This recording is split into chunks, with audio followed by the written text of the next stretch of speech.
Alright, mga minamahal, yes, it's me again, Alicia nyo. Nagbabalik muli para sa ating panibagong video. So, as usual, abay, meron pa din tayong sipon. So, yan, ipahin natin sa mga DDS kasi mga ano yun, eh, 'di ba? Mga salot yan. So, ngayon, eto, meron lang ako sa inyong ikukwento. Daanan lang natin tong topic na to kasi kahit ako hindi makatiis dahil anti-poor itong ginawa ni Mayor Arquival. So, yan o, commuters cry foul over bus ban. Alam nyo ba dati na itong si Cebu City Mayor Arquival, sobrang hinahangaan ko yan kasi ang tapang niyan eh. Ano yan? Tawag dito? May paninindigan. Meron niyang tinatawag na isang salita. Pero hindi ko lubos mawari na umabot na siya sa punto na bakit parang nagiging ano na siya, anti-poor na siya. Yung kala natin, di ba, kaya nga natin siya ibinoto kasi aalagaan niya tayong mga may hirap, tutulungan niya tayong mga may hirap. Pero I don't know why, bakit umabot sa punto na parang naging anti-poor na siya. Alam nyo, yung mga netizen sa Cebu ngayon, yung netizen, yung mga daily commuters, talagang galit na galit. Yes, nanggagalaiti sa galit. Imagine nyo araw-araw, gabi-gabi, 'di ba? Nagbabayad ka ng pamasahe para makatipid ka at para makaabot ka sa trabaho or sa klase mo. Tapos bigla-bigla na lang bawal bumaba or bawal sumakay dito. Like mapapasabi ka, ano to? Joke ba to? Ha? Sa mga taga Cebu dyan, di ba nararanasan ninyo yan? Dahil dito nga po sa batas na to. Ito Yan. Commuters cry, foul over bus ban. Wait lang, sinisipon tayo. Kasi ang reason daw dyan ni Mayor Arquival is traffic daw. Eh, hindi naman kasi tiningnan ni Mayor Arquival yung system.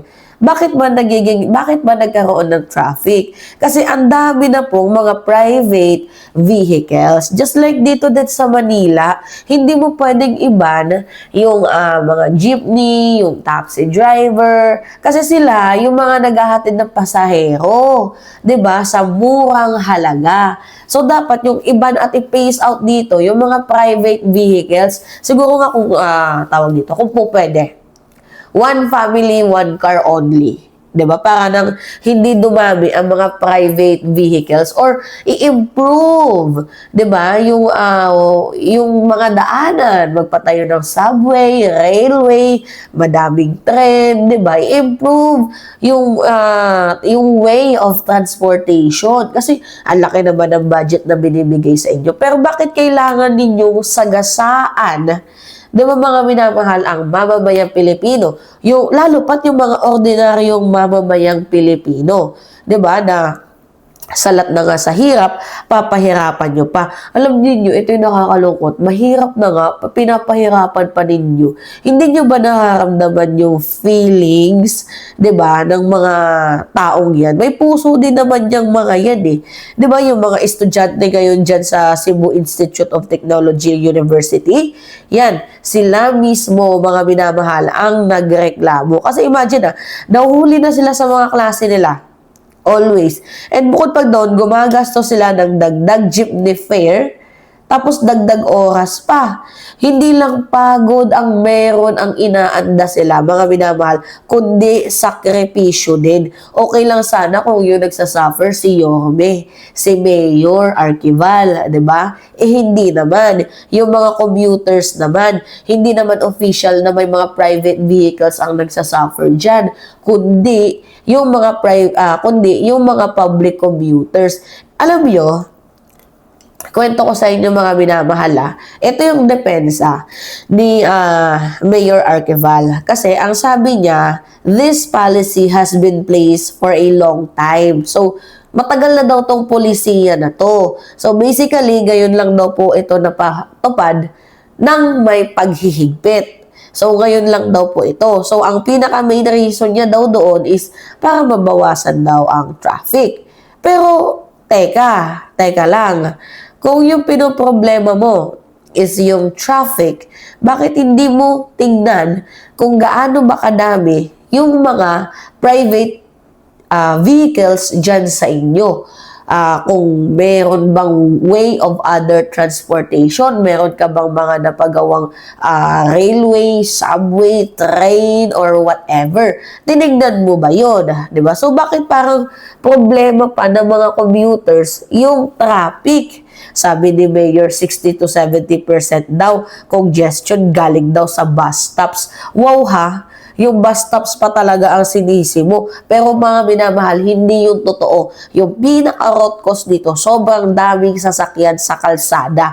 Yung mga private cars, yun yung totoo dyan. Hindi lang,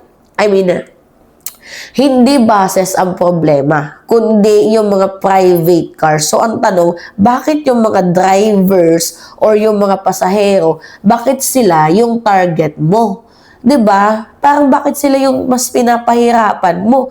Naghahanap buhay itong drivers na to, ito namang estudyante na to, gustong makapasok ng maaga. So bakit yung commuters at yung drivers yung pinapahirapan ninyo? Sobrang sakit, 'di ba? Hindi lang yan nangyayari sa Cebu, nangyayari din yan dito sa Kamaynilaan. And itong wait lang meron akong gustong i-point out. Sino bang mga mayayaman ang sumasakay sa bus? Di ba wala, mga pinamahal? Hindi mayayaman yung target na sumasakay sa bus.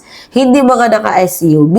Hindi mga opisyal, kundi yung sumasakay dyan is yung mga manggagawa, estudyante, empleyado, mga taong nakikipagsiksikan araw-araw para lamang makarating sa kanilang mga destinasyon para makapunta sa kanilang mga trabaho. Ngayon, dahil nga po dito mga minamahal sa bus ban na ginawa ni Mayor Arquival, parang sa tingin ko magta-tricycle ang mga kabataan, estudyante, or else maglalakad ng mas malayo. So, ibig sabihin nun, dagdag gastos, dagdag pagod, and mas malalang stress ang matatanggap nila araw-araw. Araw-araw na paghihirap, mahirap na nga yung buhay, pinapahirapan at dinadagdagan pa ninyo. Hindi ba't nakakaantay puro yan? Tanong lang. So, pasensyahan nyo na kung nakasalamin pa din ako mga minamahal.